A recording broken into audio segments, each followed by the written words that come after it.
Բարյոսելի քուրերի եղբայրներ ջան, եկեք ամբողջացնենք եւ արդեն վերջացնենք Հռոմեացիս 11-րդ գլուխը։ Այսօր կանադառնանք 33-ից մինչև 36 համար 11-րդ գլխի եւ այս հատվածը, եթե ավելի կարճ մի խոսքով ասենք, այն ընդհանուր 11-րդ գլխի վերջի եզրահանգումն է։ Եզրահանգում ասելով ոչ թե առաքյալը ինչ որ մի բան ավելացնում է Աստծո փրկության ծրագրին, այլ փրկության ծրագիրը ամբողջացնելուց հետո այդ փրկության ծրագրի մեջ տեսնելով Աստծո իմաստությունը,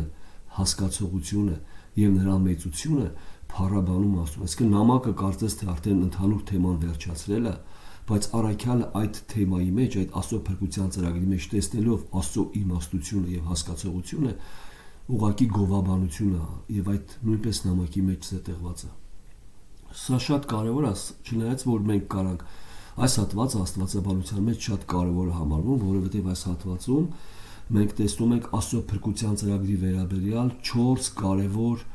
արտահայտություն կամ հատկություն։ Այս հատվածի մեջ առաքյալը Աստծո փրկության ծրագրի հանդեպ ներկայացնում է 4 հատկություն, թե ինչպիսին է այդ ծրագիրը։ Եվ սա շատ կարեւոր է, տեսեք, ինչն է խնդիրը, որ մեր մարդկային հասկացողությունը սահմանափակ լինելու պատճառով շատ հաճախ եւ այդպես էլ արտահայտվում է, մենք կամ Աստծո հետ չենք համաձայնվում եւ առավել եւս մեզ ավելի իմաստուն ենք համարում, քան թե Աստված, կամ էլ ընդհանուր առմամբ չհասկանալով շրջանցում ենք հատվածները։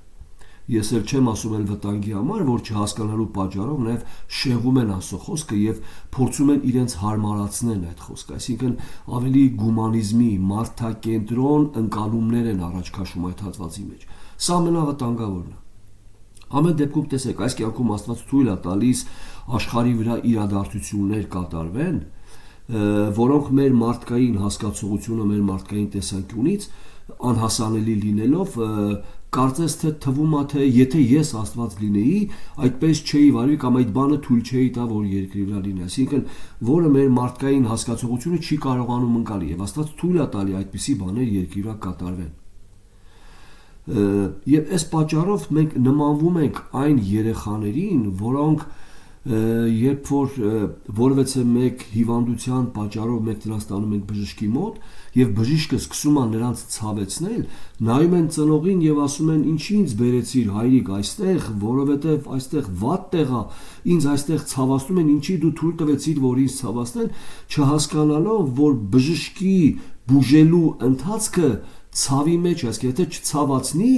ի վերջո այդ հիվանդության վերջի եզրահանգումը կլինի շատ վատ բոլորիս համար։ Դրա համար այդ ցավացնելու ընթացքը բուժելու ընթացքն է, այսինքն նույնպես մենք ենք նայում որոշակի իրադարձությունների երկրի վրա, երբ որ Աստված թույլ է տալի եւ այս երեխաների նման նույնպես մենք աղաղակում ենք Տեր, ինչի իմ կյանք թույլ տվեցիր այս պարագաները, ինչի իմ կյանք բերեցիր այս մարդկանց, այս սահմանափակ ընկալումներով եւ հատկություններով, այս դաժան հատկություններով, այս ծայրահեղ հատկություններով, ինչի թույլ տվեցիր որ իմ կյանք գան այս մարդիկ։ Մենք չենք հասկանում, որ Աստված մեր կյանքում գործ է անում եւ այդ ամենը, ինչը որ մեր հասկացողության օղակներում չի տեղավորվում, այն կառուցված եւ պատրաստված է եւ Աստծո հսկողության տակ է ամենամեծ իմաստությունով։ Աստված երբեք չի սխալվում, որովհետեւ մի քիչ հետո մենք կանադառնանք թե առաքյալը այդ ծրագրի ինչ հատկությունների անդառնում եւ կարեւոր հատկություններից առաջնային կտեսնենք այդ ծրագրի մեջ արտահայտված է Աստծո իմաստություն, առաքյալը շեշտում այս բառերով ասելով որ այդ իմաստությունը հատակ չունի, ով խորությունը Աստծո իմաստության, մեծության խորությունը, այսինքն այն չի երևում հատակը։ Մեր մարդկային պատկերավոր խոսքով մենք շատ հաճախ ասում ենք այնպիսի հարստությունը, որ տակը չի երևում։ Հիմա առաքյալը այսպես ներկայացնում է Աստծո իմաստությունը, որը արտահայտվում է Աստծո փրկության ծրագրի մեջ։ Չնայած որ այդ փրկության ծրագրին նայելով մարդը չի համաձայնվում շատ հաճախ։ Օրինակ այդ փրկության ծրագրի մեջ է մտնում Իսրայելի ընտրությունը, անհավատ Իսրայելի ընտրությունը, այդ փրկության ծրագրի բաժինական բաղադրիչը հանդիսանում Իսրայելի անկումը, հեթանոսների դուռ բացվելը եւ Իսրայելի վերականգնումը, այսինքն մեզ համար շատ հաճախ անհասկանալի է, ինչ չէր կարելի ավելի կարճ անել ամեն ինչը առանց անկումի եւ այսպես այսինքն դուրը միանգամից բացվել հեթանոսներին եւ այստեղ կարեւոր սկզբունքներ կա որ մենք պետք է խոսենք որպեսզի մեր հասկացողության մեջ տեղավորվի Ես հիշում եմ եղբայրերից մեկի հետ, երբ որ խոսում էինք Քրիստոսի խաչելության մասին, մեղադրում էր հրեաներին, կարծես թե ինքը եթե լիներ Քրիստոսին չէր խաչի, մեղադրում էր հրեաներին եւ նրա խոսքի սկզբունքների մեջ արտահայտվում էր այս հատկությունը, որ Քրիստոսին պետքա պահեին, ոչ թե խաչեին։ Սերներս, Քրիստոսի խաչելությունը Աստծո ծրագրի կարևոր բաղադրիչը, այն նախասահմանված է։ Եթե Քրիստոսը չխաչվեր եւ չմահանար, միանշանակ իմացեք, որ մենք դժոխքում էինք բոլորս։ Այսինքն մարդկության համար փրկություն չէր կայանա, եթե Քրիստոսը չխաչվեր։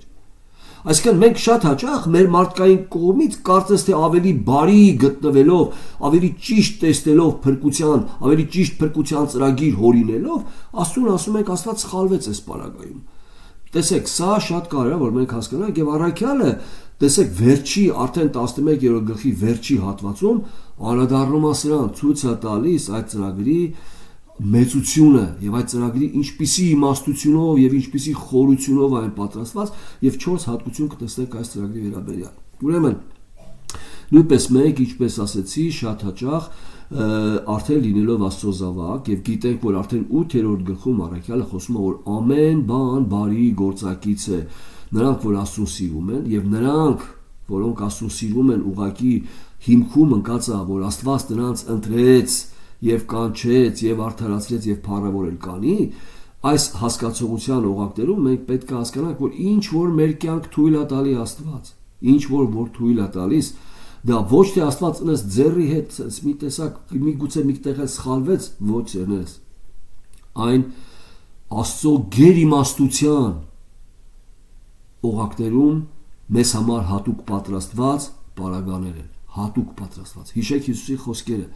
այն երկու ճնճղուկը, որ մեկ դանկի է վաճառում, որ դուք սկի դրա մասին չեք էլ մտածում, ձեր կյանքում որևէ մեկը մի վայրկյան միտք չի անում այդ ճնճղուկների մասին, այդ ճնճղուկների ընկնելը ձեր հոր կամքով է, այսինքն ձեր հայրը կամենում է, որ նրանք ընկնում են, այսինքն մեր հայր ուշադրությունը նաև նրանց վրա է, եւ մեր գլխի մազերն էլ իսկ հաշված, եթե մեր գլխի մազերը հաշված են, ձեր կյանքի մազերը, եթե ձեր գլխի մազերը հաշված են, արդյոք ձեր կյանքի պարագաները հաշված չեն, արդյոք ձեր օրվա ամեն ակնթարթի կատարվելիքը հաշված չի։ Այստեղ ամբողջ խալը ինչ ենք անում մենք փորձում ենք Աստծուն տեղավորել մեր մարդկային հասկացողության մեջ եւ չտեղավորվելով, որտեղ չի տեղավորվի Աստծո մեծությունը մեր փոքր ասահմանափակ մարդկային էության մեջ, դա կլինի մեր հասկացողությունը, մեր զգացմունքները, մեր ընկալումները, մեր ծրագրերը, մեր նպատակները, չտեղավորվելով ինչ ենք անում, ջարդուփշուր ենք անում, փոքրացնում ենք Աստծուն, որպեսզի տեղավորենք։ Եվ ինչ ենք անում իրականում, մենք կերտում ենք մեզ համար Աստված։ Համարացնում ենք Աստծո խոսքը մեզ եւ հարմարացնում ենք այդ խոսքը մեզ, նաեւ դրանով հարմարեցնում ենք Աստծուն մեզ։ Ոչ թե մենք ենք հարմարվում անսահման Աստծուն, այլ Աստծուն սահմանափակելով հարմարեցնում ենք մեր սահմանափակ հասկացողություններին։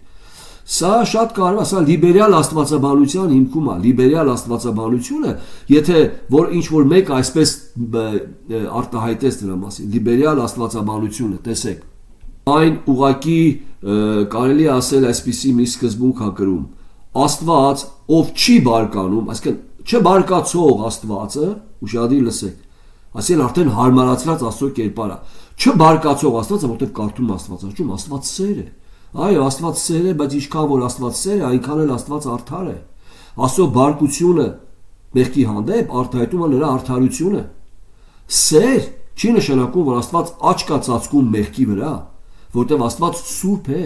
Տեսեք, մենք մի քիչ հետո կանադառնանք կարևոր հատկությունների եւ կտեսնենք ինչ կարևոր բաղադրիչներ կարա ազատական լիբերալ աստվածաբանությունը ոչնչացնի, ազատի, ինչից է ինքը ազատ այդ աստվածաբանությունը, ազատ է դոկտրիններից, այն դոկտրիններից վարդապետության ողջամիտ, որը ձևավորում է Աստծո իրական կերպարը։ Եթե կտրտեք, հանեք, դուք ուրիշ Աստված եք ներկայացնում։ Այս սա է ամենակարևորը։ Օրինակ, եթե դուք Աստծո խոսքից հանում եք սուվերեն ընտրությունը, այսինքն անկախ Աստծո ընտրությունը, որևէ մի բանից Աստծո ընտրությունը կախված չի, ոչ մարդու հատկությունից, ոչ պարագաներից, Աստված ընտրում է իր հաճության պես։ Եթե դուք կտրեք, հանեք այդ հատվածները, դուք կներկայացնեք մի Աստծո, որը կախված է մարդուց, որը կախված է մարդու գործերից, Դա արդեն ոչ թե Աստված է, այլ ոչ թե Աստված է որոշում, այլ Աստված նայում է ինչ ենք մենք որոշում, որ ինքը որոշի։ Տեսնում եք ինչպիսի Աստծո եք դուք ներկայացնում։ Այս սա շատ կարևոր է, սա շատ վտանգավոր է, ելերս։ Եվ ասեմ ձեզ, այդպիսի Աստծուն հավատացողները իրանց սրբացման ընթացքը կարելի ասել սարսափելի է, եթե ուշադիր նայեք։ Բոլորը կեղծավորության մեջ են։ Բոլորը։ Ինչի՞։ Որովհետև նրանք իրականում չեն հասկանում շնորհքը եւ այդ շնորհքի գերազանց մեծությունը եւ շնորհքի գործը իրենց կյանքում, դա չեն հասկանում իրանք։ Իրանք փորձում են Աստծո առաջ, առավել մարդկանց առաջ, իրենց ցույց տան իբր սուրբ։ Սա շատ կարևոր է մենք հասկանանք։ Շատ կարևոր է։ Եկեք ավելի խոր անդրադառնանք մեր հատվածին։ Եկեք ընթերցենք մեր հատվածը եւ արդեն սկսենք սկզբունքի մասին։ Ինչի մասին ես ուզեցի այս ամենը խոսեմ, ուրեմն կա մեր կյանքում եւ այս աշխարհի վրա իրադարձություններ, որը մեր սահմանափակ ընկալումը, մեր մարդկային հասկացողությունը չկարողանալով ընկալել, ի վերջո եզրահանգում է, որ սա վատ ծրագիր է, կամ ես ավելի լավ ծրագիր կկազմակերպեի։ Հիմա մի քիչ մենք անդրադառնալու ենք այդ ծրագրի այդ ինչ հատկությունները բնորոշում առաքյալ այդ ծրագրի հանդեպ եւ կտեսնեք ինչի համար։ Սա շատ կարեւոր է։ Եկեք ընթերցենք հատվածը։ Ով Աստծո մեծության եւ իմաստության եւ գիտության խորությունը, ինչպես անքննելի են նրա դատաստանները եւ անհասկանալի են նրա ճանապարհները, որովհետեւ ով գիտած Տիրոջ միտքը, կամ ով եղավ նրան խորհրդակից, կամ ով նրան առաջուց մի բան տվավ, որ նրա հատուցումն առներ նրանից, որովհետեւ նրանից եւ նրանով եւ դեպի նա է ամեն բան, նրան փառք հավիտյանս ամեն։ Եթե ուշադիր եք, մեր հատվածը ավարտվեց շատ կարևոր մի բառով՝ ամեն։ Սա յուրահատուկ է, սա ամեն անգամ չեք տեսնի աստվածաշնչյան մանավանդ աստվածաբանական թղթերի մեջ։ Այս ամենը առաքյալը կոչում է համաձայնություն, ուղղակի ինքը անպայման դա շեշտում է ամեն, որպիսի ցույց տա այդ ծրագրի մեծության եւ այդ ծրագրի կարեւորությունը փրկվածների կյանքում եւ որպիսի արտահայտի, որ ինքը համաձայն է այն ծրագրի հետ, որի բաղադրիչների մեջ կան բաներ, որ իր հասկացողության մեջ չի տեղավորվում։ Օրինակ, տեսեք, առաքյալը այդ ծրագրի մեջ ներկայացնելով, ես փորձեմ ավելի ձեզ խորը ցույց տամ։ Կարևոր ընդհանուր Հռոմեացիս թուղթը, եկեք հիշենք, սա շատ կարևոր է։ Մանավանդ նրանք, որ պիտի քարոզեն խոսքը։ Հռոմեացիս թուղթը բաժանված է 3 կարևոր փուլերի։ Առաջինը 1-ից մինչև 8-րդ գլուխը, որը կոչված է սոտերիոլոգիական աստվածաբանություն, այսինքն փրկագործության աստվածաբանություն 1-ից մինչև 8-ը։ Առաքյալը ներկայացնում է իրական փրկությունը։ Ինչպիսի փրկություն։ Առաքյալը ներկայացնում է մեղավոր մարդու, Աստծո բարկության ներքո դատաստանի արժանի մարդու փրկությունը Հիսուս Քրիստոսի միջոցով 1-ից մինչև 8-ը, անդրադառնալով բոլոր բաղադրիչներին։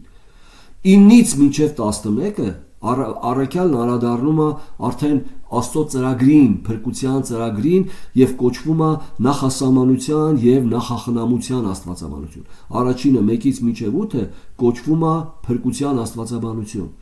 Արդեն 9-ից մինչև 11-ը կոչվում է նախասահմանության եւ նախախնամության աստվածաբանություն։ Եվ 12-ից մինչև 16-ը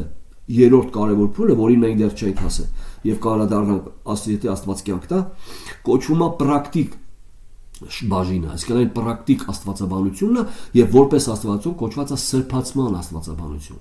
Այսինքն 3 կարևոր փուլերի է բաժանված։ Մենք դեռ վերջացնում ենք երկրորդ բաժինը, երկրորդ փուլը նախասահմանության եւ նախախնամության աստվածաբանությունը 9-ից մինչև 11-րդ գլուխը։ Սա շատ կարևոր է, սերս, որ մենք տեսնենք, որովհետեւ այս հատվածի մեջ առաքյալը գոհություն է տալի այս երկրորդ բաժնին, այն բաժնին, հիշեք, որի մեջ բաղադրիչը Իսրայելի ընտրությունը, Իսրայելի անկումը, հեթանոսների ընտրությունը եւ Իսրայելի վերականգնումը։ Հիմա ուշադիր նայեք կարևոր մի բան։ Առաքյալի համար, հիշում եք 9-րդ գլխի սկզբում ինքը ինչ է խոսում, ինքը ցավ է քաշում Իսրայելի համար, եւ Իսրայելի անկումը այն իսրայելցի միլիոնավոր իսրայելացիների դժոխք գնալը եւ հավիտենական տանջանք գնալը առաքյալի համար ողբ է։ Ինքն ասում է անպակաս ցավ եմ քաշում, այդ ցավը անդադար իմ սրտի մեջ է։ Ամեն առավոտ զարթնում եմ այդ ցավը սրտի մեջ, որ իմ ժողովուրդը մերժել է Քրիստոսին։ Բայց տեսեք, այդ բաղադրիչ ունեցող աստվածաբանության այդ փրկության ծրագիրը ոչ թե առաքյալը ողբա քաշում, որ Աստված իր ծրագրի մեջ սխալվեց, որ ինչպես Աստված թույլ տվեց այդ ծրագրի մեջ իր ժողովրդի անկումը, ողբ քաշելով իր ժողովրդի անկման մասին, եւ Իսրայելի անկումը խաղալիք չի, այն ինչ որ թատերական դրվագ չի, իրական այդ մարդիկ միլիոնավոր հրեաներ գնում են հավիտենական տանջանք։ Առաքյալը սրա համար ցավա քաշում իրական, բայց սա այս ցավի հետ մեկտեղ ինքը սկսում է փառաբանել այդ ծրագիրը, որի մեջ նաև այդ անկումը կա Իսրայելի։ Ինչի ինքը այդ ծրագրի մեջ տեսնում է Աստծո իմաստությունը, ինչպիսի իմաստությունով Աստված ծրագրե փրկությունը մարդկային։ Եվ տեսեք, այն որ աշխարհի մեծագույն չարիքը հանդիսանում է Քրիստոսի խաչելությունը, Աստծո որդու մահը մարդկության կողմից նրան մերժելը, նրա վրա թքելը, քո արարչի վրա, քո ստեղծիչի, քո կյանքը ամեն վարքյան պահողի վրա թքելը, սա ապերախտության ամենագլուխ գործոցն է, եւ ի վերջո նրան ծաղրելը, նրան չարչարել եւ նրան սպանելը, ամենաաշխարհի տիեզերքում եղած ամենամեծ չարիքն է, այդ ծրագրի մեջ մենք տեսնում ենք ինչպես այդ մեծագույն չարիքը վերածվում մեծագույն օրհնության, մարդկային փրկության։ Սա Աստծո ծրագիրն է, ասես։ Ինչպես հիշում եմ, այդ եղբայրն ասում էր, եթե մենք լինեինք Քրիստոսին չէինք խաչի, ինչի չեկավ հայերի մոտ Քրիստոսը։ Եթե չխաչեինք, Քրիստոսին չխաչելով, պիտի գնայինք հավիտենական տանջանք, որտեղ աշխարհում չէր կատարվի մարդկային փրկություն։ Սա Աստծո ծրագիրն է։ Եվ ես կներկայացնեմ այն լիբերալ աստվածաբանության խորհուրդը, որի մասին ասացի, տեսեք, որն է այս լիբերալ ազատական աստվածաբանությունը, այն կտրված է դոկտրիններից։ Ինչ դոկտրիններ։ Կտրված է, որ Աստված բարգացող Աստված է, որ Աստված ունի արդարություն եւ դատապարտություն անհավատների համար։ Կտրված է, հանված է։ Այսինքն չբարգացող Աստված, ուշադիր նայեք այս խորհուրդը, առանց բարկության Աստված բերեց առանց մեղքի մարդուն իր անդատաստան արքայությունը Հիսուս Քրիստոսի առանց խաչի ծառայությունով։ Նորից ուշադիր լսեք, սա լիբերալ աստվածաբանության հիմքն է։ Առանց բարկության Աստված, չբարկացող Աստված բերեց առանց մեղքի մարդուն, անմեղ մարդուն իր անդատաստան արքայություն առանց Քրիստոս առանց խաչի Քրիստոսի ծառայությունով։ Այսինքն Քրիստոսը ծառայեց մարդուն, բայց առանց խաչի։ Այդ խաչը կա այսպիսի արդեն վարդապետություն, եւ շատերը միգուցե դրա մեջ են։ Կա վարդապետություն, որ Քրիստոսի խաչը փոխանորդ զոհի հետ կապ չունի։ Տեսեք, այսինքն այն պարզապես մարդկության համար զոհաբերության օրինակ է։ Քրիստոսի խաչը փոխանորդ չի, ինչի, որովհետև փոխանորդ զոհ չի կարա Աստված անի, որտեղ անարդար կլինի։ Մեղ կգործի խաչիկը, բայց դրա փոխարեն պատժվի վաչիկը։ Չի կարա այդպես լինի, դա Աստծո կողմից անարդար է։ Սիրելիներս, եթե փոխանորդ զոհ գոյություն չունի, հարց եմ ձեզ տալի աստվածաբանության ամենակարևոր օղակներում, 5 տակալում փոխանորդ զոհը գառը ինչ խորհուրդ էր կրում։ Կամ կարդացել եք Եբրայեցիս թղթում, որ առանց արյուն թափելու մեղքի թողություն գոյություն չունի։ Հարց եմ ձեզ տալի, այդ դեպքում, եթե Քրիստոսի թափված արյունը մեր մեղքի փրկությունը կամ վճարը չի, այլ ուղղակի օրինակ է զոհաբերության, այդ դեպքում այդպիսի հավատացողները միանշանակ իմացեք, ձեր մեղքերը ներված չեն։ Որտեղ առանց արյուն թափելու մեղքի թողություն չկա։ Հիսուս Քրիստոսի թափած արյունը մեր մեղքերի փոխարեն է, իմ արյան փոխարեն է թափվել նրա արյունը, որպիսի Աստված նրա արդարությունը վերագրի։ Եթե Քրիստոսը իմ մեղքերը իր վրա չի վերցրել, միանշանակ իմացեք, որ նրա արդարությունը կատարյալ օրենքի առաջ իմ վրա չի դրվել։ Ուրեմն նրանք, որոնք չեն հավատում Քրիստոսի փոխանորդ զոհ լինելու, խաչի վրա մահանալու փոխանորդ զոհ եւ վճար կատարելու քավության, միանշանակ իմացեք, որ դուք շարունակում եք Աստծո առաջ մնալ ձեր մարդկային անձնական արդարությունով, որը Աստվածաշունչը կոչում է կնոջ կեղտոտ լաթ։ Այդ լաթով փորձում եք երկինք մտնել։ Այս սա կարևոր սկզբունք է, որ տեսնեք։ Ուրեմն, սիրելիներս, շատ հաճախ չհասկանալով թե ինչ է կատարվում մեր կյանքում, մենք փորձում ենք Աստծուն տեղավորել մեր հասկացողության մեջ։ Ինչի Տեր Աստված մեզ մետեղավորեց այս միջավայր, ինչի մեր կյանք բերեց այս մարդկանց, այս բոլորը ցույց են տալի, որ մենք ուղղակի չենք հասկանում ինչ է անում բժիշկը, թե այն ինչ process է կատարում մեր կյանքում եւ չենք տեսնում վերջնական արդյունքը, որտեղ այս ցավերի, այս պարագաների շրջանումը առաջինը ըստ 8-րդ գլխի Հռոմեացիս Աստված մեզ նմանեցնում է իր որդուն եւ առավել մեզ հաղորդանում իր սրբության բնության եւ սա շատ կարեւոր է այս կերպով Աստված մեր մեջ կերտում սրբացման ընթացքը ուրեմն եւ փրկության առումով այդ պարագաներով մեզ բերեց դեպի փրկության եւ նաեւ սրբացման ընթացք ամեն բան բարի գործակիցներով մեզ նմանեցնում է Քրիստոսին սա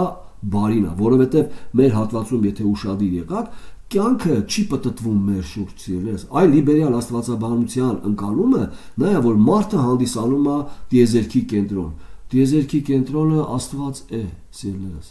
իսկ մարդը Աստծո փառքի համար ստեղծված միջոցն է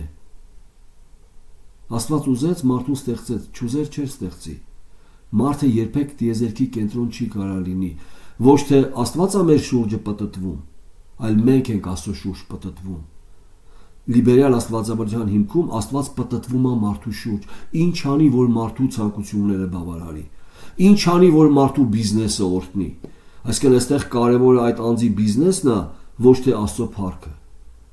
ասեք շատ կարևոր սկզբունքներ կա կարևորը այդ մարդու առողջությունն է ոչ թե նրա հոգևոր Աստծո ընկալումը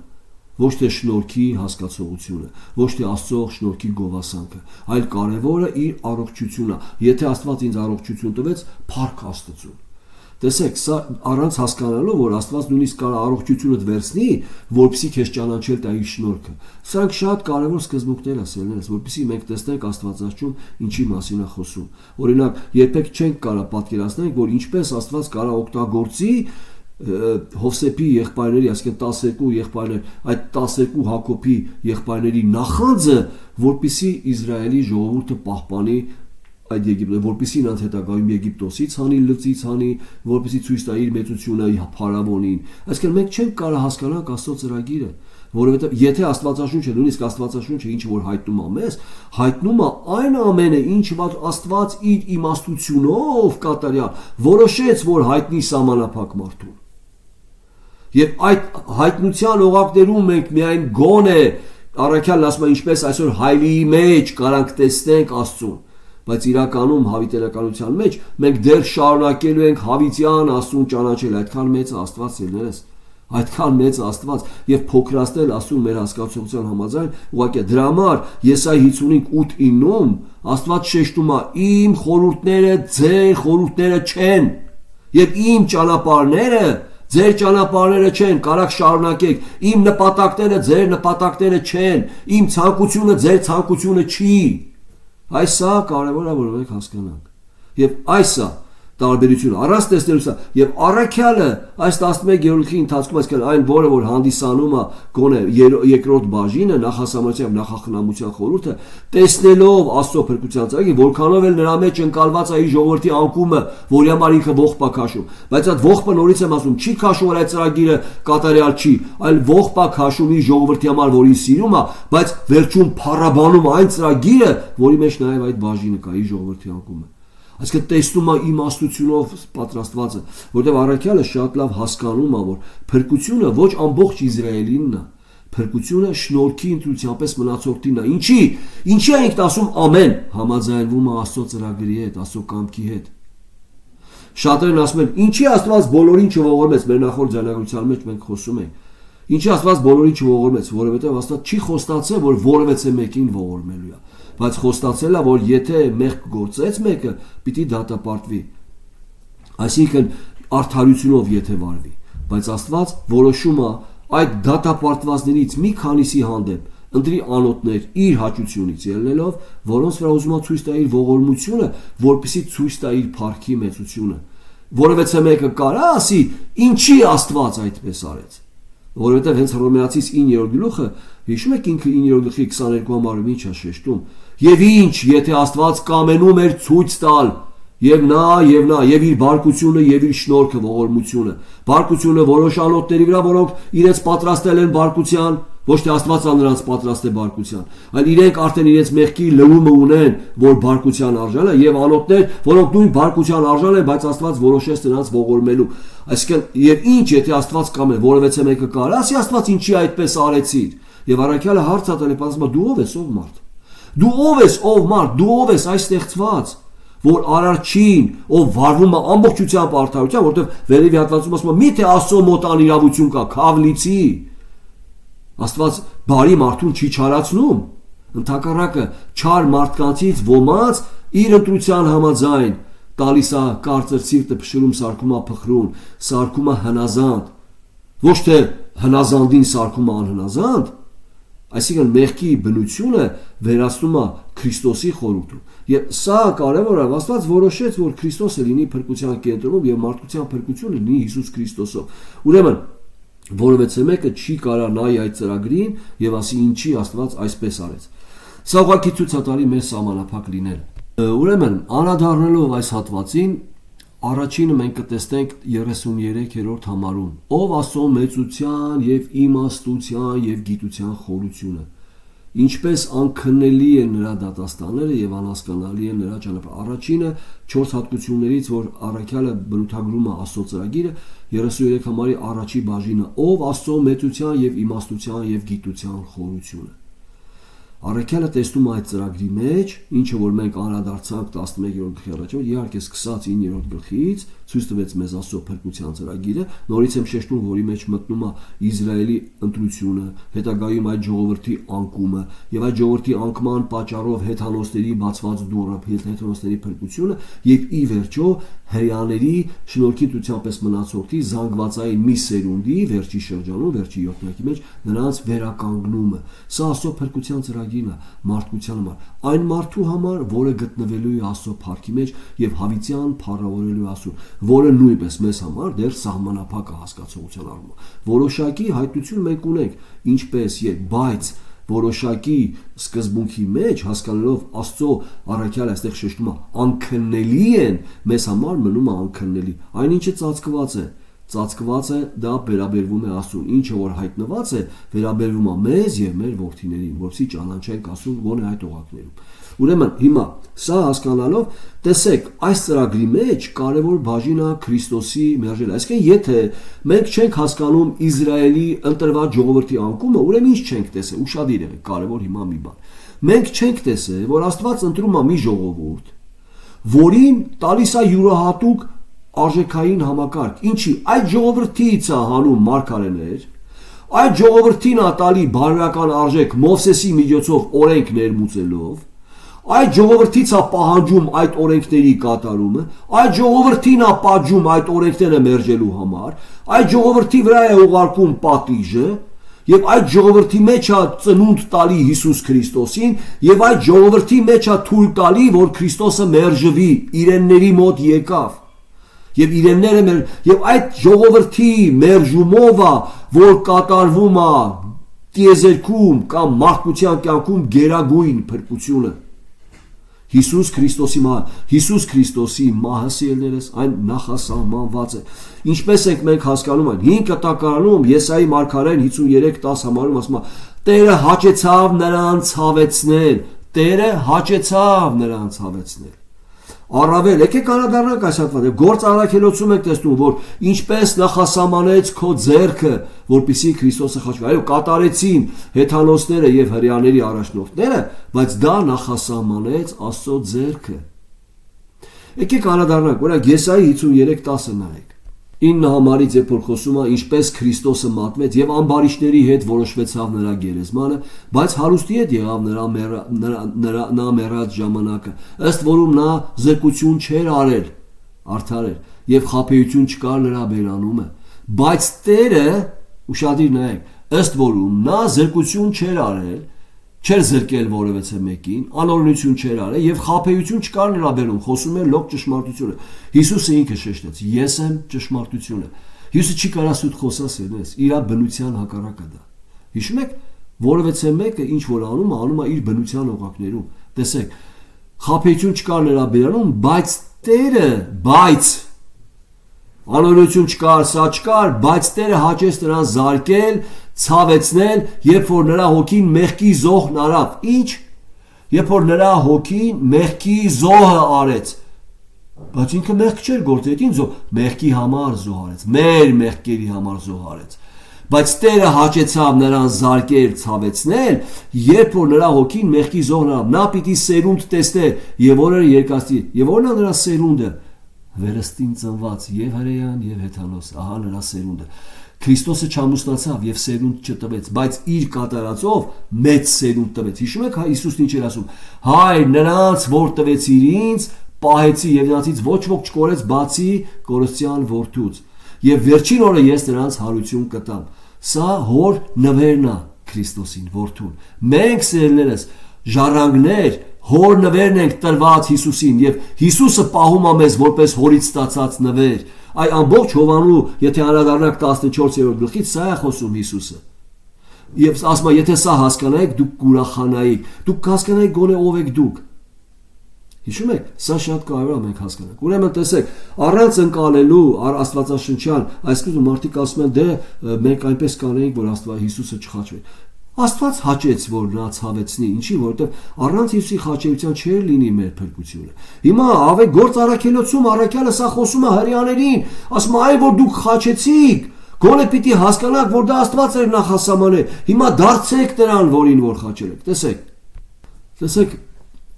խոսքը, երկրի թագավորները վեր կացան եւ իշխանները մեկտեղ հավաքվեցան Տիրոջ դեմ եւ նրա օծյալի դեմ։ Երկրի թագավորները վեր կացան եւ իշխանները մեկտեղ հավաքվեցան Տիրոջ դեմ եւ նրա օծյալի դեմ, որովհետեւ արդար եւ հավաքվեցան քո սուրբ որդի Հիսուսի վրա, որին օծեցիր Հերովդեսը եւ Պոնտացի Պիղատոսը։ Այսինքն 27 համարում բացատրում է ովքեր այդ թագավորները, որ վեր կացան, եւ իշխանները, որ մեկտեղ հավաքվեցան Տիրոջ դեմ եւ նրա օծյալի դեմ, որովհետեւ արդար եւ հավաքվեցան քո սուրբ որդի Հիսուսի վրա, որին օծեցիր Հերովդեսը եւ Պոնտացի Պիղատոսը հեթանոսների հետ եւ Իսրայելի ժողովուրդների հետ, որ անեն ինչ որ քո ձեռքը եւ կամքը առաջուց սահմանեց լինելու։ Ինչ? Որ անեն այն, ինչը որ քո ձեռքը եւ կամքը առաջուց սահմանեց լինելու։ Քո ձեռքը դա մորֆոլոգիական խոսք է։ Աստված ֆիզիկական ձեռք չունի, բայց ձեռք օգտագործում է մարգարեն կամ առաքյալը, որպեսզի ցույց տա, որ Աստծո կողմից է դա արված։ Կամքը եւ ձեռքը որոշեց եւ արեց։ Ով? Աստված։ Որ անեն ինչ որ քո ձեռքը եւ կամքը առաջուց սահմանեց։ Սա շատ կարևոր է, սա անհրաժեշտ է, քանի որ եթե Քրիստոսը չմահանար, չէր լինի փրկություն։ Ուրեմն այս ծրագրի կարևոր բաժինը, այսինքն երբ որ մենք անդրադառնում ենք այս Հռոմեացիս թղթի 3 կարևոր բաժիններին, փրկagorցության, աստվածաբանության, որը 1-ից 8-րդ գլուխն է, 9-ից 11, նախասահմանության եւ նախախնամության։ Դուք իհարկե գիտեք նախասահմանության եւ նախախնամության տարբերությունը, որտեղ ես շատ հաճախ կրկնում, նախասահմանությունը դա Աստծո աշխարհը ստեղծելուց առաջ որոշվածն է, նախասահմանվածը, նախորոք սահմանվածը, նախախնամությունը այդ նախասահմանվածը իրականացնելն է ֆիզիկական կյանքի մեջ մեր այսօրվա առօրյայի մեջ, ինչպես այն իրականացնում նախորոք սահմանվածը։ Այսինքն դա երկրորդ բաժինն է, նախասահմանության եւ նախախնամության աստվածաբանությունը 9-ից մինչեւ 11-ը եւ արդեն պրակտիկ աստվածաբանությունը կամ սրբացման աստվածաբանությունը արդեն 12-ից մինչեւ 16-ը։ Եւ հետաքրքիր է, որ սա շատ կարևոր է մենք տեսնենք, որ այս բոլորը ներկայացնում են Քրիստոսին փրկության կենտրոնում։ Եվ փրկության աստվածաբանությունը եւ նախասահմանության նախախնամության եւ սրբացման ընթացքի այս աստվածաբանությունը տեսնելու եք կենտրոնում Քրիստոսն է, այսինքն աշխարհի մեծագույն այդ չարիքը, որ կատարեց մարդկություն, Աստված այն ի վերջո դարձրեց որպես մեծագույն բարություն, բարիք, փրկություն։ Եվ սա է, ինչպես նաև Հովսեփի եղբայրների չարիքը, նախանձը եւ եղբորը մատնելը, հələ ուզում էին սպանեին, վերածեց Իսրայելի պաշտպանության, պահեց Իսրայելը, այսինքն սովից պահեց Իսրայելը։ Սա շատ կարևոր է, եւ այսպես է առաքյալ այս սկզբունքի մեջ է, որ Աստված ամեն բան բարի գործակից է անում։ Սա շատ կարևոր է հասկանալ։ Ուրեմն Հիսուս Քրիստոսը հանդիսանում է այս ծրագրի փրկության եւ նաեւ մեր սրբացման կենտրոնը։ Աստված որոշեց, մի քիչ մենք անդրադառնանք հատվածների, երբ որ առաջի բաժնի մասին խոսենք, չնայած ժամանակը արդեն բավարար եկավ, սա որոշակի առումով ընդունենք որպես ներածություն, որովհետեւ կարողանանք արդեն մտնենք առաջի բաժնի մեջ։ Առաջինը մենք կտեսնենք Աստծո ծրագիրը իմաստուն է, եւ այդ իմաստությունը մենք կհասկանանք, թե ինչքան տարբերամարդ է, որովհետեւ տեսեք, օրինակ, շատ հաճախ մենք խոսում ենք Աստծո անփոփոխ լինելու, չէ՞, մենք ասում ենք երեք, այսօր եւ վաղը նույնն է Աստված։ Չենք հասկանում իրականում ինչի մասին ենք մենք խոսում։ Երբ որ մենք ասում ենք Աստված անփոփոխ է, դրա մեջ մտնում է նաև Աստծո իմաստությունը։ Աստծո իմաստությունը չի փոխվում, այսինքն երբ կփոխվեր Աստծո իմաստությունը, եթե Աստված մի բան աներ եւ ի վերջո տեսներ, որ իր արածը թերի է եղել, ավելի ճիշտ կարելի էր անել։ Բայց Աստված ինչ որ անում է կատարյալ իմաստությունով, եւ Աստված իր իմաստության մեջ ոչ փոքրանում է, ոչ էլ աճում է։ Այնպես չի, որ Աստված մի բան չգիտեր, հետո իմացավ։ Եվ իմիջիայլոց այն նախասահմանության սկզբունքը ծռողները այդպես էլ մտածում են։ Աստված նայեց եւ տեսավ, որ ես այո պիտի ասեմ եւ ընտրեց ինձ։ Հարց եմ ձեզ տալի, այդպիսի մտածողները շատ հաճախ հավատում են, որ մարդը փրկությունը կորցնում է։ Այսինքն Աստված ինչ տեսավ։ Նախորդ տեսավ, որ փրկությունը կորցնելու ես, թե այո ես ասելու։ Հաստատեք իրաց, չեն կարող ձեզ պատասխանել։ Նորից եկեք հասկանանք ինչի մասն է խոսքը։ Նրանք, որոնք ասում են կանխագիտությունով Աստված ընտրեց մարդուն։ Այսինքն Աստված նախորդ տեսավ, որ դու այո ես ասելու, դու որ հավատք ունես, ըստ քո հավատքի քեզ ընտրեց։ Հարց եմ ձեզ տալի։ Աստված նախորդ տեսավ, որ դու այո ես ասելու, թե այոից հետո ոչ ես ասելու, որը տեսավ Աստված։ Որտեւ այդպես ասողները, որոնք ասում են Աստված ըստ կանխագիտության ընտրեց, հավատում են նաև, որ մարդը կարա փրկությունը կորցրեց, կփրկվեց եւ փրկությունը կորցրեց։ Հիմա ինչը տեսավ Աստված կանուխ գիտությունով, ինչը կանուխ տեսավ։ Քո փրկվելը թե քո կորցրելը փրկությունը։ Հարցնեք, թող պատասխանեք։ Ամեն դեպքում, լավ։ Դա մարդկային գումանիտար ընկալումը կապ չունի Աստվածաշնչի հետ, սիրելիներս։ Աստվածաշունչի խոսում է սուվերենության եւ այդ ընտրվածի կյանքում Աստծո գործի մասին, որը իր ավարտին կհասցնի։ Որոշի կյանքում пассив, որոշի կյանքում ակտիվ, դա Աստված է որոշում ինչը ինչպես։ Հիմա սրա հետ մեկտեղ կարող է հասկանանք, որ այս Աստծո փրկության ծրագրի բոլոր այս բաժինների կենտրոնում ընկած է ընդհանուր առմամբ Քրիստոսը որպես կենտրոն։ Դա Աստված որոշեց եւ որոշ հատվածներում մենք սա կնայենք։ Հիսուս Քրիստոսը կամբողջացնի Աստծո ծրագիրը։ Այսինքն եւ այն ուխտերը, որ տրված են Աբրահամին, Մովսեսին եւ Դավթին, սա ուխտերի ընդհանուր ամբողջությունն է։ Աբրահամին տրված է փրկության խորհուրդը, Իսրայելի ընդունումը, Իսրայելի ձևավորումը, որպես սերունդ Աբրահամի։ Մովսեսին տրված է արժեքային համակարգի ուխտը, որպեսզի այդ ժողովրդի մեջ լինի այդ արժեքային համակարգը, որի մեջ պիտի ծնվի Քրիստոսը, օրենքի տակ պիտի ծնվի եւ այդ օրենքը պիտի կատարի, որ ձեռք բերի այդ կատարելությունը օրենքի, որը պիտի փոխանցվի իրան հավատացողներին։ Արդար կատարյալ օրենքի առաջ արդարությունը պիտի փոխանցվի եւ նաեւ Դավթի տված ուխտը, որը Քրիստոսի թագավորության աթոռի խորհուրդն է, հավիտենական թագավորության իշխանության, որը երբեք չի ջնջվելու։ Այս երեք ուխտերի այս ամբողջությունը կատարվում է Քրիստոսի անձի մեջ, որպեսզի Քրիստոսով ամբողջանա Աստծո բոլոր ուխտերը եւ այդ ապագա Իսրայելի վերականգնման մեջ այս բոլոր ուխտերի խոստումները պիտի ամբողջանան եւ կատարվեն։ Այս սրա մասին է խոսքը, երբ որ խոսքը գնում է հազարամյա մեսիական թագավորության մասին։ Սա պիտի ամբողջանա երկրի վրա եւ դրա համար ասում է կթակավորենք երկրի վրա մեծ թակավորներ եւ քահանաներ արիր ազգերից, լեզուներից, ցեղերից ակնարկում է հետ հрьяաներին եւ մենք կթակավորենք երկրի վրա։ Սա հազարամյա, որից հետո նոր կլինի հավիտենականությունը նոր երկրի եւ նոր երկինքի վրա։ Սերները սա Աստծո ծրագիրն է իր իմաստությունով մենք երբեք այդպիսի բան նույնիսկ այդպիսի մի նշում չէինք կարող մտածենք այդպիսի փրկության եւ այդպիսի փառքի պատկերացնում եք ով է Աստված եւ ինչպես Աստված որոշեց մեր նման անարժաններին իր փառքի մեջ իր փառքին մասնակից անելու եթե անձը սա հասկանում է այս կյանքի հանդեպ իր անկալումները ջնջվում են այս կյանքի արժեքները վերանում են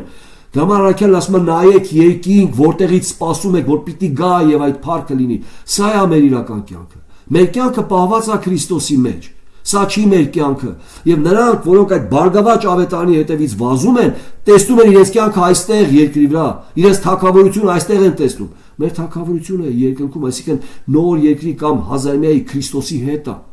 ոչ թե հիպոթետիկ Քրիստոսի հետ քանի որ հավատում ենք այլ Քրիստոսի ներկայության ֆիզիկական ներկայության մեջ երկրի վրա դա հազարամյանը Ամեն դեպքում, եկեք նորից ընթերցենք 33 համարը եւ անդրադառնանք առաջի բաժնին։ Տեսեք, ես կընթերցեմ 32-ից, որտեղ 32-ը հանդիսանում է սիլագիզմը, ամբողջ 11-րդ գլխի։ Ինչ են կարդում 32-ի մեջ, որովհետև Աստված ամենին անհավատության մեջ փակեց, ուշադիրն է, որ ամենին ողորմի, եւ մենք ացիալական փոխեցինք, որ ամենի մեջ ինչ ով է մտնում, բոլոր մարդկությունը, ոչ, որտեղ ընդհանուր կոնտեքստում խոսքը գնում է Հեթանոսի եւ Հրեայի, ամեն դա նշանակում է եւ Հեթանոսը եւ Հրեան, շնորհքի ցույցապես մնացորդը Հեթանոսներից եւ Իսրայելից, եկեղեցին եւ նաեւ Իսրայելը։ Այս ամենը, որտեղ Աստված ամենին անհավատության մեջ արգելեց, որտեղ խոսքը վերևում գնում էր եւ հեթանոսներին անհավատության մեջ պահեց, հետո Իսրայելի անկումով նրանց բերեց տնկեց բնական ճյուղի վրա, հաղորդ արեց այդ խոստումներին։ Հետո տեսնում ենք, որ նրանց բաժինը ժամանակի որ կլրանա, նաև իսրայելացիներին կտնկի իրենց բնական բունի վրա, այդ նաև հաղորդ կանիսան։ Այսինքն դա համար ասում է եւ Աստված ամենին արգելեց կամ փակեց անհավատության մեջ, որ բոլորին ամենին ողորմի, այսինքն ի վերջո առաքյալը տեսնում է Աստծո փրկության ծրագրի մեջ շնորհքի դույցապես մնացորդի մեծ ողորմությունը, որպեսզի ողորմի, որովհետեւ որևիցե մեկը արժանի չի։ Եվ սրանից հետո ով Աստծո մեծության եւ իմաստության եւ գիտության խորությունը կամ հասկացողության խորությունը։ Պանիմանիա, այս բառը, գնոսիս։ Ով Աստծո մեծության, տեսնում եք, ով Աստծո մեծության եւ իմաստության եւ գիտության խորությունը, այսինքն եւ Աստծո մեծությունը, եւ նրա իմաստությունը, որ արտահայտում այդ մեծությունը, եւ նրա հասկացողությունը խորը լինելով, այսինքն խոր բառը նշում է հատակ չունի։ Մարդը չի կարող ասի այսքան էր Աստծո հատկություն, այսօ հասկացողությունը։ Այսքան էր, չես կարող տեսնես, նրա իմաստությունը մեծ է։ Մեր սահմանափակ միտքը թույլ չի տա, որ դու տեսնես Աստծո իմաստությունը։ Այդքան մեծ է Աստծո իմաստությունը։ Եվ հիմա առաքյալը այս իմաստության մասին խոսում է, տեսնելով դա Աստծո ծրագրի մեջ։ Ոչ թե օդից վերցնում ասում Աստված իմաստուն է, ոչ, տեսնելով Աստծո փրկության ծրագիրը, արտահայտում է այս փառաբանությունը, ինչ մեծ է նրա իմաստությունը, խորը անհատակ։ Ուրեմն անդրադառնալով սրան, նորից եկեք հիշենք, որ Պողոսը այդ ծրագրի մեջ նաև անդրադառնում է իր ժողովրդի անկման, որի համար ինքը ողբ է քաշում, բայց երբեք միանշանակ իմացեք, որ Պողոսը այդ ողբը չի վերագրում ասելով, որ Աստծո ծրագիրը անկատար է, այլ ողբը վերագրում է իր ժողովրդի համար ցավքաշելուն, հետագայում նաև ցույց է տալի, որ այդ ժողովուրդը իր հոժար կամքով է մերժում Քրիստոսին։ Չնայած որ այն նախասահմանված է, բայց իր հոժար կամքով է մերժում Քրիստոսին, ինչպես Հուդան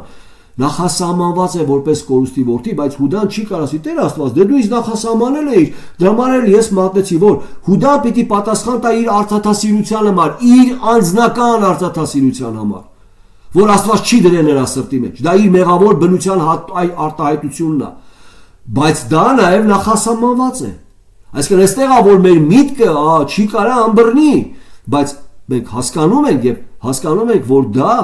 կապ չունի, որ Աստված այդ մարդու սիրտը խստացրեց, սա կապված է Հուդայի անձնական արծաթասիրության եւ Քրիստոսին մերժելու հետ, Քրիստոսին մատնելու իր անձնական մղումներից, իր անձնական նպատակներից ելնելով, արծաթ է իրան պետք տղուն, որպեսզի հող գնի։ Հիմա տեսեք, եւ սա շատ կարեւոր է, այսինքն երբ որ մենք սրան անդրադառնում ենք, նաեւ փրկության ծրագրի մեջ առաքյալը որ խոսում է ողբի մասին, որին Իսրայելացու համար ողբ է քաշում, նաեւ անդրադառնում է, որ Իսրայելի համար Աստված ամեն բան արել է, ինչպես 10-րդ գլուխը։ Ինք ինչ ասում, միթե չլսեցին, մանավանդ որ ամբողջ երկրով մեկ դրանց դայլ, փրկության ծրագրի փրկության լուրի մասին լուրը չլսվեց Իսրայելին, լսվեց Դավիթի բերանով։ Եվ սա որ առաքյալն ասում է, եթե չուղարկվեին մարգարեներն ուղարկեցին, այսինքն Աստված այդ ժողովրդի հետ խոսեց մարգարեների միջոցով, վերջի օրերում նաև իր որդու միջոցով խոսեց այդ ժողովրդի հետ փրկության լուրի մասին, փրկության կերպի մասին։ Վերջի ժամանակներում նաև այդ Քրիստոսից հետո նաև իր աշակերտների, առաքյալների քարոզով, որոնց ծեծեցին, նույնպես չընդունեցին։ Հիշում եք ինքը ինչ ասում Մատթեոս 23-րդ ասում ով Երուսաղեմ, Երուսաղեմ, մարգարեները հալածող, ամեն քո մոտ ուղարկվածներին սպանող, չլսեցին, Աստված միջոցները չուղարկեց, մերժեցին իրենց հոժար կամքով, բայց սա նախասահմանված է։ Եվ կա մի սերունդ, որը պիտի ողբով նայի նրան, որին խաչեց։ Տեսեք Աստծո ծրագիրը, Ինչ մեծ է նրա փրկության ծրագիրը, ինչ մեր հասկացողությունից դուրս է։ Այսինքն առաքյալը սա ասելով, այսինքն նաև ողբի մասին խոսելով, նաև տեսնում է, որ Աստված ամեն ինչ արել այնպես, որ ինքը արդար է։ Որևէ մեկը չի կանգնելու Աստծո առաջ եւ ասի Տեր, այս քո ծրագրի մեջ այստեղ դու ոնց որ ասած անտեսել ես արդարությունը, չկա այդպիսի բան։ Հռոմեացիս առաջի գլխում, եթե դուք նայեք, առաքյալը ասում է նրանք, որոնք կանգնելու են Աստծո առաջ, անպատասխան են մնալու։ Պատասխան տալու, ընդհանրապես ինքը վերցնում է հռոմեական դատավորության process-ը, այնտեղ կար ժամանակ, երբ որ դատավորն ասում էր խոսա քեզ արդարացրու։ Այսինքն դու արդեն պիտի բերես քո պարագաները։ Ես այսպես չէի անի, որովհետև այսպես արեցին, դրա համար արեցի։ Հիմա ասում է, երբ որ կկանգնեն Աստծո առաջ, ասում է անպատասխան են մնալու, որովհետև Աստված իր մասին ինչ որ պետք է հայտնեց։ Եթե անդրադառնանք այս հատվածին, եկեք անդրադառնանք առաջի գլխում։ Տեսեք, որովհետև նրա 20 համայց, որովհետև նրա աներևույթ բաները աշխարհի սկզբից ստեղծվածներով իմաստելով տեստվում են, որ նրա մշտնջենավոր զորությունը եւ աստվածությունը այնպես որ անպատասխան մնան, որովհետև Աստծուն ճանաչելով նրան Աստծո պես չփառավորեցին։ Տեսնելով ով Աստված, տեսան, որ Աստվածը Մողեսը չի, պաշտեցին Մողեսին։ Աստծո փառքը փոխեցին չոր քոտարիների փառքի հետ։ Այսինքն ստությունը ճնշումով, ճշմարտությունը ստությունով ճնշած պահեցին։ Ճշմարտությունը գիտեն, բայց ստությունը իրանց ձեռ է տալի, որտեղ մեղավոր բնություն ունեն։ Երբ պահում են ճշմարտությունը, ստությունը մեղքի տեղ ստությունը ճշմարտության տեղ ներկայացնելով։ Եվ ասում է, որովհետև նրա աներևույթ բաները աշխարհի սկզբից ստեղծվածներով իմաստվելով տեսնում են, որ նրա մշտնջենավոր զորուղորը, նրա մշտնջենավոր զորությունը, հավիտենական զորությունը եւ աստվածությունը, այնպես որ անպատասխան մնա։ Այսինքն չեն կարող ասել, Տեր Աստված չենք իմացել, չէ, իմացել ես ու մերժել ես։ Ուրեմն առաքյալն անդրադառնում է եւ խոսում այս իմաստության մասին։ Այս իմաստության մասին, որը արտահայտությունն է կամ բնութագիրն Աստծո փրկության ծրագրի, այն իմաստուն ծրագիր է եւ խորությամբ Աստծո իմաստությունով ստեղծված ծրագիր, առաքյալն անդրադառնում է իր թղթերի մեջ։ Օրինակ Եփեսացիս 3:10-11-ում ներկայացնում է թե ինչպիսի խորհուրդ է ծածկված, այդ ինչ ծածուկ խորհուրդ էր, որ Աստված ներկայացրեց եւ ասում է ես աղոթք եմ անում, որ ձեր սրտի աչքերը բացվի, որ դուք սա տեսնեք, որովհետեւ սա տեսնելով կտեսնեք թե ինչպիսի իմաստություն ունի Աստված։ Տեսեք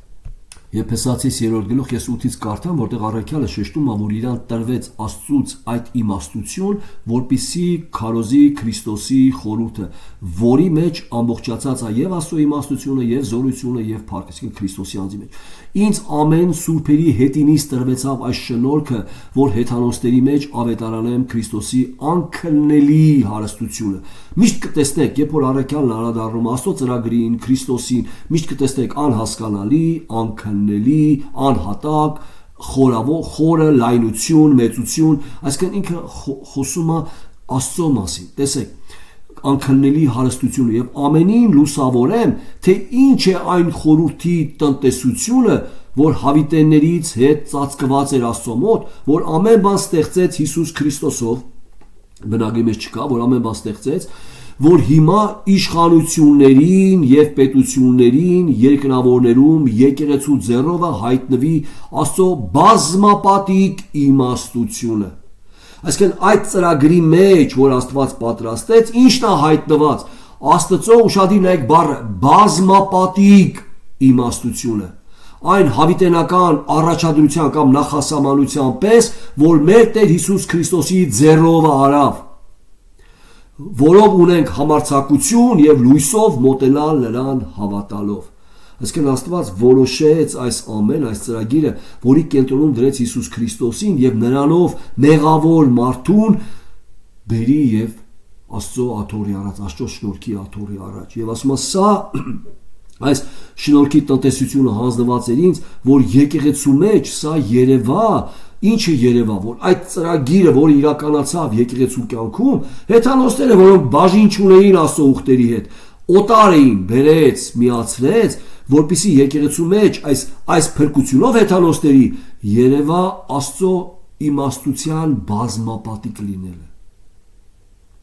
Սա Եփեսացիս 10:11-ում այն հավիտենական նախասահմանության պես, որ մեր Տեր Հիսուս Քրիստոսի միջոցով արեց, հավիտյան նախասահմանված։ Աշխարհը ստեղծվելուց առաջ արդեն որոշեց Աստված, որ Քրիստոսով պիտի ցույց տա իր իմաստությունը։ Տեսեք, երբ որ մենք խոսում ենք ընդհանուր առմամբ Աստծո փառքի մասին, ես մի քանի անգամ սա շեշտել եմ։ Աստծո փառքը Աստծո հատկությունների ամբողջությունն է, փունջն է։ Աստված չի ուզում, որ մենք տեսնենք նրա փառքի մի մասը։ Օրինակ, տեսնենք միայն նրա ողորմությունը կամ սերը, այլ ուզում է նաև տեսնենք նրա արդարությունը, սրբությունը, իմաստությունը, տեսնենք նրա գթությունը ասելով, նաև տեսնենք նրա կարողությունը։ Այսինքն սա Աստծո ամբողջ փառք նշանակում է տեսնել Աստծո ամբողջությամբ։ Այսինքն որքանը որ ինքը հաճեց մեզ հայտնի իր անձը։ Այնպես չի, որ ամբողջությամբ մենք տեսնում ենք Աստծուն ինչպես որ է։ Առաքյալն ասում է, հետո երկնքում կսկսենք արդեն ավելի նրան տեսնել այնպես որ է, ոչ թե հայելու նման, հայելու մեջ, ինչպես Աստծո խոսքի մեջ, այլ արդեն բացահայտ կտեսնենք։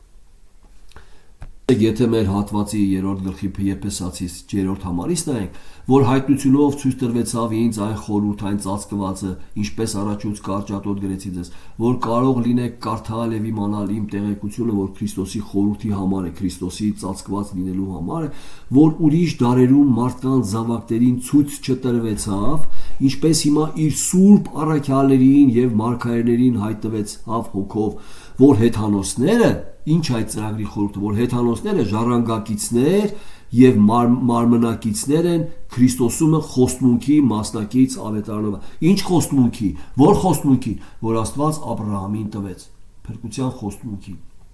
որ հեթանոսները Աբրահամի հետ կապ չունեին, ոչ նրա ֆիզիոլոգիական սերունդն էին, ոչ էլ նրա արժեքային համակարգին հաղորդ, բերեց միացրեց այդ խոստումներին։ Հեթանոսները ժառանգակիցներ եւ մարմնակիցներ են։ Տեսեք բառը մարմնակիցներ, նաեւ Աբրահամի որդիներ են հանդիսանում այս առումով Քրիստոսում խոստմունքի մասնակից ավետարանով, որին ես սպասավոր եղա, կարդացի արդեն դեպի համար։ Այսինքն սա կարևոր է եւ սրա մեջ ինքն ասում է, որ հայտնվի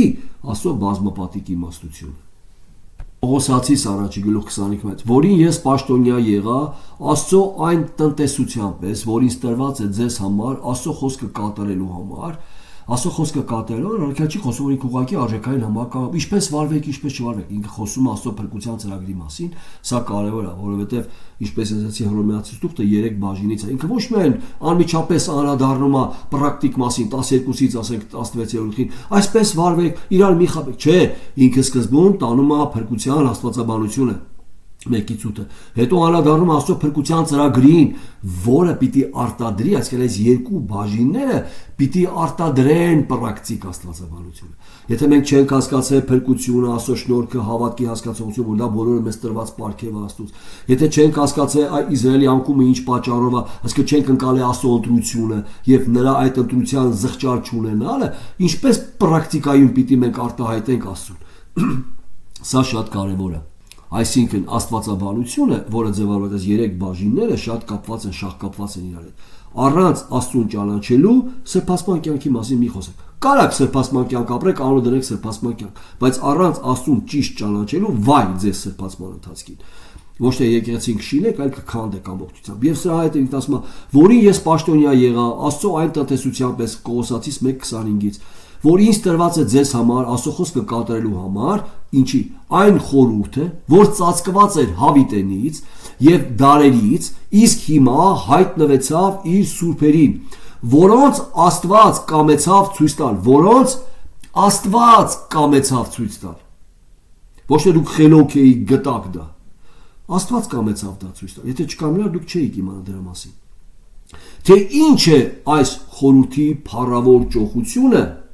որն է այս ծածկվածի, այս ծրագրի, այս որոշումի փառավոր ճոխությունը, որն է հեթանոսներում, որ է Քրիստոսը ձեզանում այն փառքի հույսը, որն է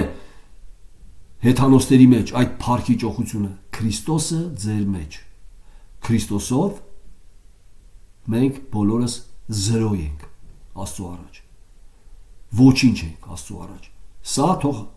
ավելի ուշադրություն դարձնեն նրանք, որոնք բարի գործերով փրկություն են քարոզում։ Եվ հետաքրքիր է հետագա համարներում կտեսնեք առաքյալն անդրադառնում է նրա շնորհքին եւ այդ շնորհքի ներգործության, ինչպես այդ շնորհքը ներգործում առաքյալի մեջ, առաքյալը միշտ վախենում ասի, որ ես իմ իմաստությունով եմ անում, իմ կարողությունով եմ անում, եւ տեսեք ինքիչն, որոնց Աստված կամեցավ ցույց տալ, թե ինչ է այս խորհրդի փառավոր ճոխությունը հեթանոսներում, որ է Քրիստոսը ձեզանում այն փառքի հույսը, որին մենք առաքյալներս քարոզում ենք ամեն մարդի խրատելով եւ ամեն մարդի սովորեցնելով ամեն իմաստությունով, որ ամեն մարդի կատարյալ կանգնեցնենք Քրիստոս Հիսուսումը։ Այսինքն այս փրկության ծրագիրը, այս խորհուրդը, որն է այդ խորհրդի փառավոր ճոխությունը, Հիսուս Քրիստոսը հեթանոսների մեջ, այսինքն Քրիստոսով փրկությունը, Քրիստոսով սրբությունը, Քրիստոսով փառք մտնելը, սա ամբողջությամբ Քրիստոսով փրկությունը կարելի ասել։ Ամբողջական գլոբալ ասելով, որպիսի Քրիստոսով այդ մարդուն Քրիստոսով կատարյալ կանգնեցնենք Աստծո առաջ։ Այսինքն այս փրկության ծրագիրը պետք է, որից պիտի արտադրվի սրբացումը։ Այսինքն դրա համար կարելի ասել, արմե եղբայր, ինչի համար ենք մենք անում, ինչի համար ենք մենք ուսուցանում կամ ինչի առաքյալը խոսում Իսրայելի ընտրության կամ Իսրայելի անկման մասին։ Մենք եկեղեցին ենք, ինչ կապ ունի Իսրայելը, ոչ, դա ասո փրկության ծրագրի կարևոր բաղադրիչը, որ տեսնես, որ նրանց անկումով քեզ ա դուր բացը, որ տեսնես, որ նրանց պոկելով քեզ ա տնկե նրանց տեղը, հասկանաս ասո ողորմությունը քեզ, քաղցրությունը քեզ եւ բարկությունը նրանց վրա եւ տեսնես, որ նաեւ քեզանով պիտի նախանձի գրգռի նրանց եւ ասի վայ, մեր իրական փրկչին ընդունեցին, մենք մնացինք դուրսը, նրանց պիտի բերի եւ տնկի նախանձի գրգռելով։ Սա ասո փրկության ծրագիրն է, Աստված բոլորին փակեց անհավատության մեջ, որ բոլորին եւ հեթանոսին եւ հրեային ողորմի։ Այսինքն սա կարևոր է, որին եւ ինչ է ասում ինքը, որին մենք քարոզում ենք ամեն մարդի խրատելով, այսինքն այս փրկության ծրագրի բոլոր բաղադրիչներով խրատվում է մարդը։ Հիշում եք մենք մեր նախորդ բաժնի մեջ ինչ կարդացինք, ինչ խոսացինք, որ եթե դու Իսրայելի հանդեպ չունես ճիշտ ընկալում, դու չես խոնարհվում։ Հասկանալով նրա անկումը, այն տալիս է քեզ ճիշտ խոնարհում, չպարծենաս այդ ճյուղերի դեմ։ Հիշում եք, ինչի, որտեվ դա Աստված նրանց պոկեց։ Իհարկե, նրանց անհավատության, սեփական անհավատության պատճառով, բայց կարար չփոկեր, կարար նրանց հավատար եւ պահեր, պոկեց, որ քեզ տնկի։ Այսինքն սա հասկանալով պիտի հասկանաս, որ ոչ թե դու հավատացյալ տղա էիր, եկար տնկվեցիր, այլ Աստված քեզ տնկեց պարգևելով հավատք։ Սա խոնարհեցնում է, սա խոսում է Աստծո շնորհքի մասին, ոչ թե մեր կարողության մասին։ Ուրեմն, սերես, որին մենք քարոզում ենք եւ անմիջապես, որի համար ես աշխատում եմ ճիգ թափելով, բանտերի մեջ ծեծվելով, նրա ներգործության չափովը, որ ինձանում ներգործում է իր զորությունով։ Տեսնում եք, սա կարևոր է։ Եվ նաեւ Սաղմոս տեսեք։ Սաղմոսի 92-ը շաբաթ օրվա կամ պաշտամունքի գոհության Սաղմոսն է, իհարկե ժողովարանում կամ իհարկե տաճարում։ Բարի է գոհանալ Տերիցը եւ Սաղմոս ասել քո անունին ով բարձրյալ, առավոտանց պատմել քո ողորմությունը եւ գիշերը քո ճշմարտությունը, տասնեղյա նվագարանով եւ սաղմոսներով օրդություն ձայնով քնարի հետ, որտեվ դու Տեր ուրախացրիր ինձ քո ուշադին է քո գործերով, քո ձեռքի գործերով ցնծում եմ, ով Տեր, քանի մեծ են քո գործերը, շատ խոր են քո խորհուրդները, շատ խոր են քո խորհուրդները։ Ինչ առայ Սաղմոսերգուն խոսում,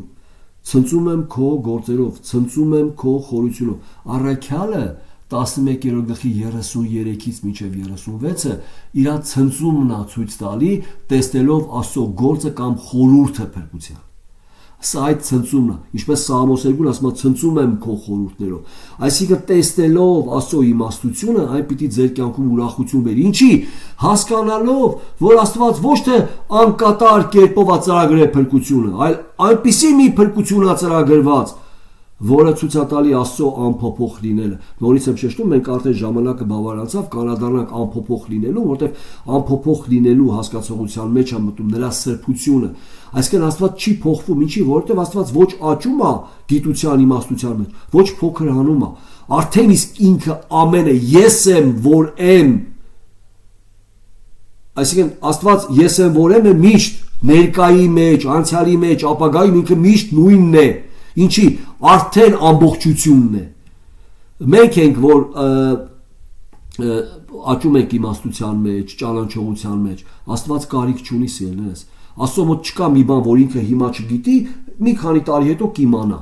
Այսինքն կա աստվածաբանություն, բաց թեիզմը կոչում, բաց աստվածություն, ատկրիտի թեիզմ, օփն թեիզմ, աստվածաբանական տար կա, կերպ կա, որտեղ Աստված ամեն ինչ չգիտի, Աստված կամաց իմանում է, մարդը վարվում է, նայելով մարդու վարքին որոշում է ինչ անի հետո։ Այսպեսի աստվածաբանություն կա։ Ուրեմն շատ կարևոր է մենք հասկանանք, որ